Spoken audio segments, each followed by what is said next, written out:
Jatinder also knows me for more than 5 years. And you're both alive. And they're both alive. Okay. Now, Jatinder is trying to build and architect a simulations framework, and fairly interesting piece of work in terms of what we're trying to do here. Over to you. Thank you. Just keep it to 10 minutes. Said you ate into my presentation time.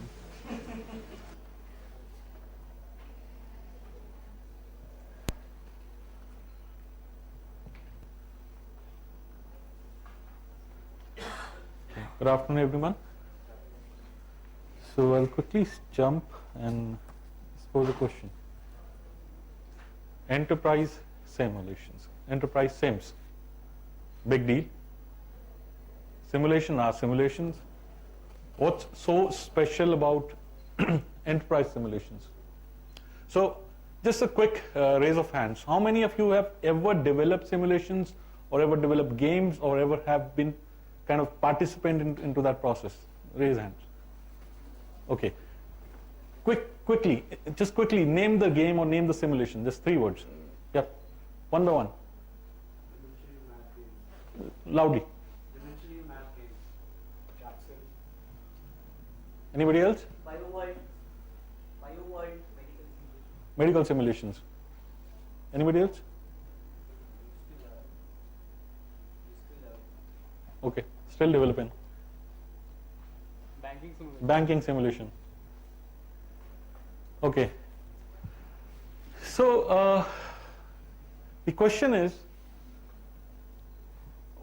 what can be a subject of the simulation? What are the things that we could actually use to make simulations out? It's just like opening your eyes. Just open your eyes, and you'll look that around you there are possibilities of creating simulations.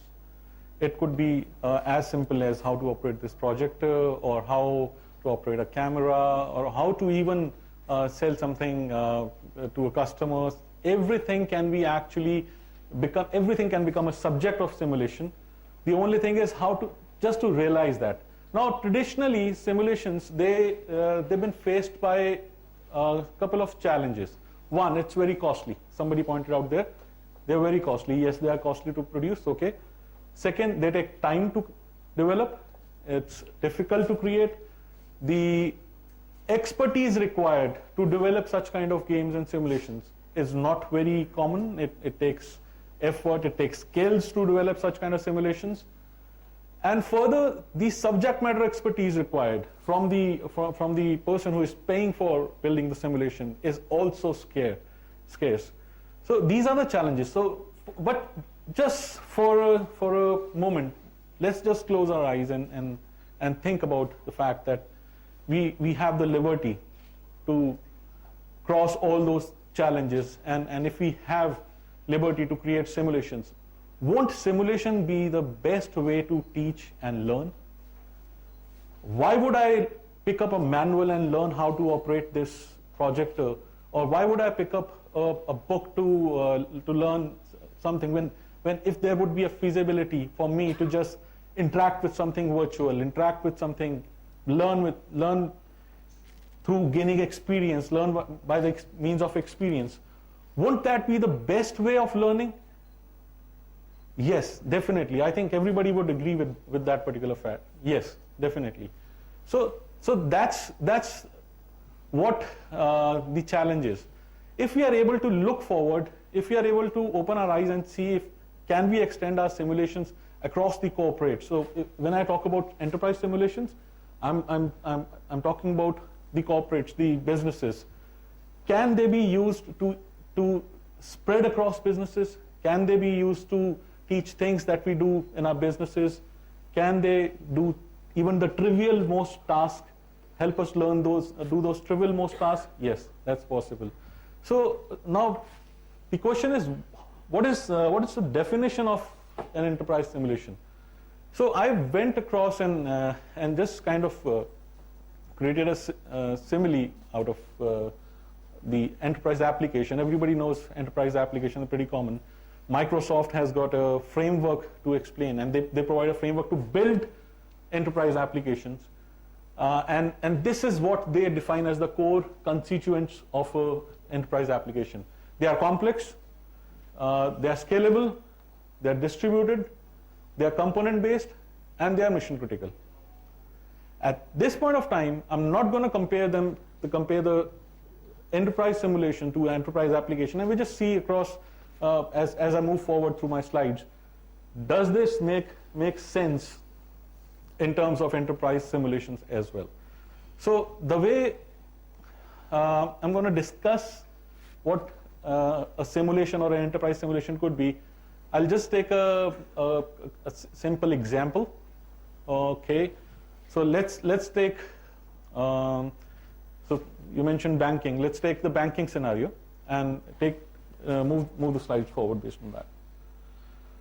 But before I move forward, the most important thing, leave aside even the simulation. It's applicable to each and every kind of learning object. Till you align the business with your HR strategy, human resource strategy, with your learning strategy, you will never be able to achieve the goals that you would have set for your learning. So when I say business, there are certain goals. There are certain objectives. This is what we want to sell. This is what we want to achieve. This is how we're going to do it. These are the operations. These are the way we manage our people. HR. Now, once you have certain business goals, you would like to hire certain good people who would go about getting your business, doing your business, developing your product, selling it. So they need certain skills and competencies to do those jobs that are part of the business that you're thinking of. Then once you have your people, you'll always think about the right fitment, their career progression, because you want the company to grow and the people to grow along with it. And how is it possible?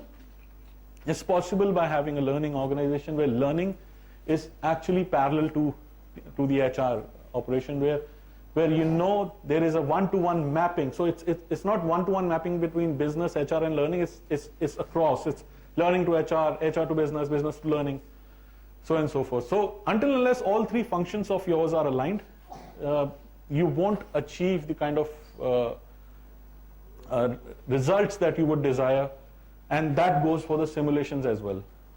So until unless your simulations, they map to your business, they map to your HR policies or strategy, you won't achieve the desired results. So how does an enterprise looks like conceptually when I think about simulations? One, there are various dimensions. So when I talk about, say, for example, there is a pastry shop outside. What are the various dimensions there? There's sales happening, one. The other thing that's happening over there is, the hygiene and the cleanliness and the housekeeping. These are other operations that are happening over there. Other thing could be the actual way you interact with the customer service, making your customer feel that he is the king or boss, those kind of things. So there are various dimensions. Now, good companies, or actually, I won't say just good companies, most of the companies, most of the organization, enterprise, they would have certain kind of standard operating procedures or processes or workflows to kind of knowledge manage or document those things. So for example, let me say if this is an enterprise, and I'm just talking about the banking situation, this is the topmost thing is, they are there to bank. It's about banking. Now, within banking, when I say within banking, the further things could be, these are secured loans. These are, the second one is, it could be actual face-to-face banking. The third could be selling insurance, or just insurance. And within these things, there could be different such enterprise snapshots, what I can say, snapshots, for sales functions, for customer support function, for operations function, and so on and so forth. And they can just go and create a complete system where where they map to each and every offering that organization is offering. So for example, I'll take a very specific example to help you explain this particular thing. So if this is a banking situation, first could be the cash deposit process, the other could be about creating a demand draft, the third could be about opening a new account. But if I'm in the cash deposit process, there could be further divisions where I could actually choose about creating, depositing something like less than 50,000. This could be creating, the second one could be about depositing something more than 50,000. So there are various variants, there are various further possibilities. So processes, they can further have their variants. But at the end of the day, they all form one offering. So when I talk about this particular thing, an enterprise, the subject for the simulation could be the complete enterprise, or could be a particular function, or could be a particular solution tree within that function or within that domain. So probably a bank might choose only to create simulations for cash handling processes. So this is the solution tree for all the cash handling processes. Let's just imagine. Now what will happen if we take this as a solution tree for cash handling process? Within this solution tree, there are certain very definitive paths, very clear path with one starting node and one ending node. This could be the cash handling process for less than 50,000 rupees. Very clear, very specific. But is modeling a simulation that simple? No. Never.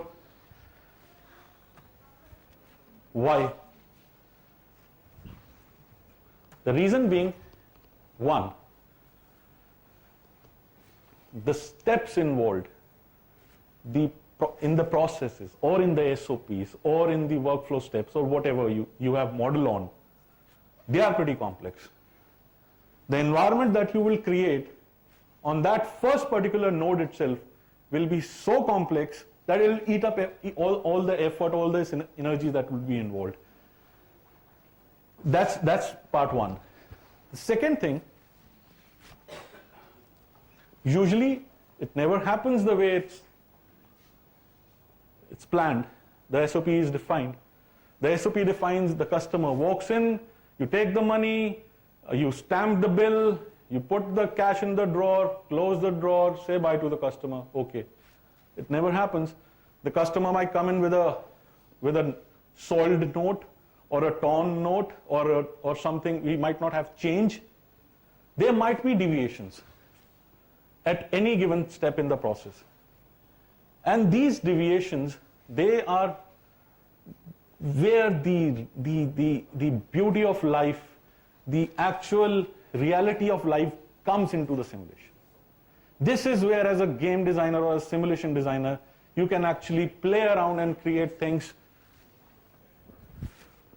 which will make the simulation effective, immersive.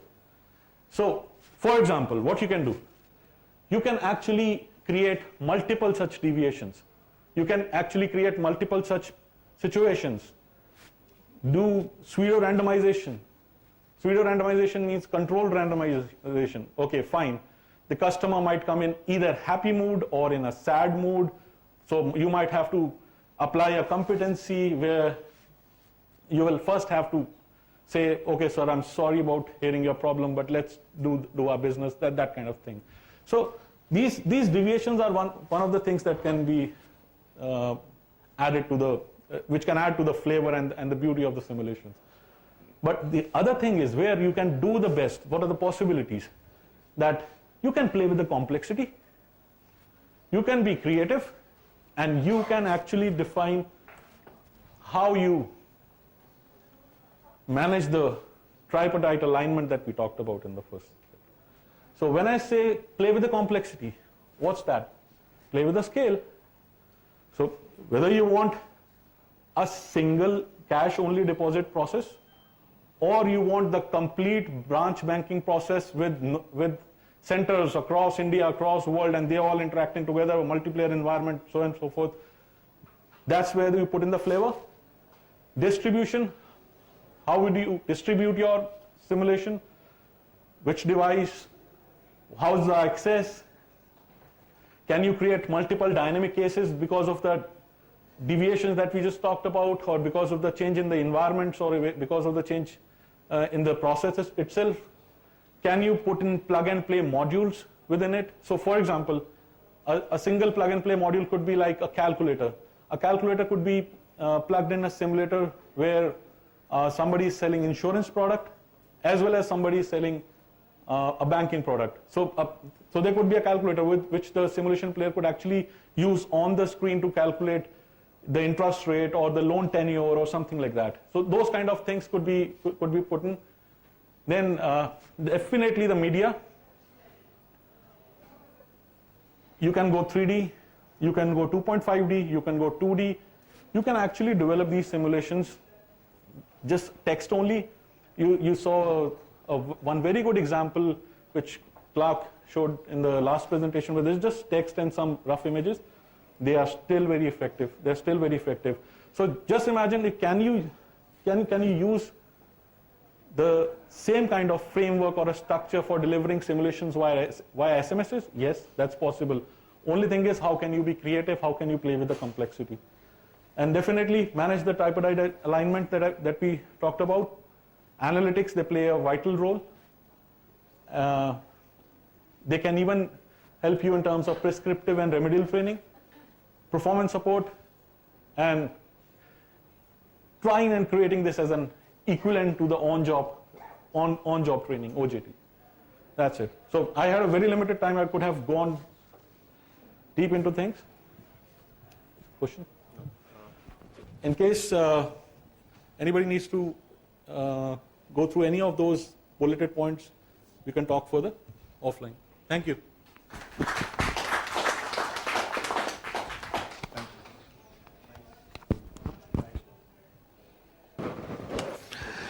Thanks, Jatinder.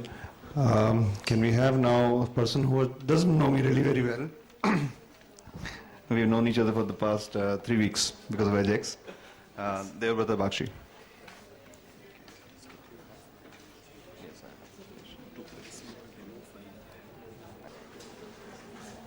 Can you remove this? That's not here. That's right. So. Good afternoon. So I think sessions have been pretty interesting. Clark has talked about gaming. We've seen Siddharth, right? Siddharth talking about virtual worlds, again, from a gaming perspective. We've had Jatinder, right, talking about corporates, enterprise simulations. So we are a startup based out of IIT Kharagpur, Bangalore, and Dallas, and we essentially we are focusing on engineering and technical education and trying to kind of create virtual labs there. Okay? Still not talking about gaming, but talking about how virtualization, immersive virtualization can really help hands-on learning, can complement hands-on learning. That's what we are trying to do. So.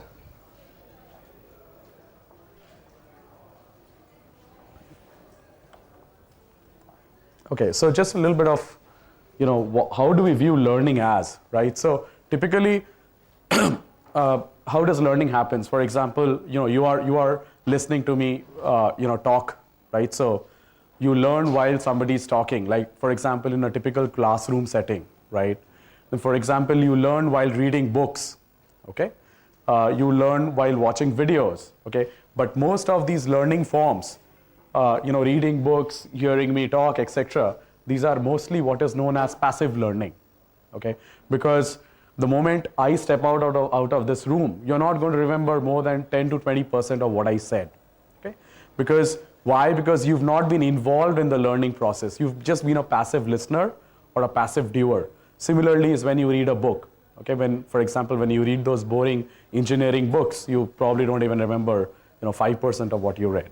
So, but what research says is, the way people learn and retain better is when they participate in hands-on workshops, they design as opposed to read, or when they simulate, they can model, or they can experience a lesson. Okay, so that's what is known as active learning. And as an organization, we are trying to create technologies for active learning, build products for active learning, because we believe that most of the learning components that are there today are kind of fairly passive. Okay, and what exactly do we do? Be it classroom teaching today, or be it books that you read today, or be it video lectures that you see, it's online learning, etc.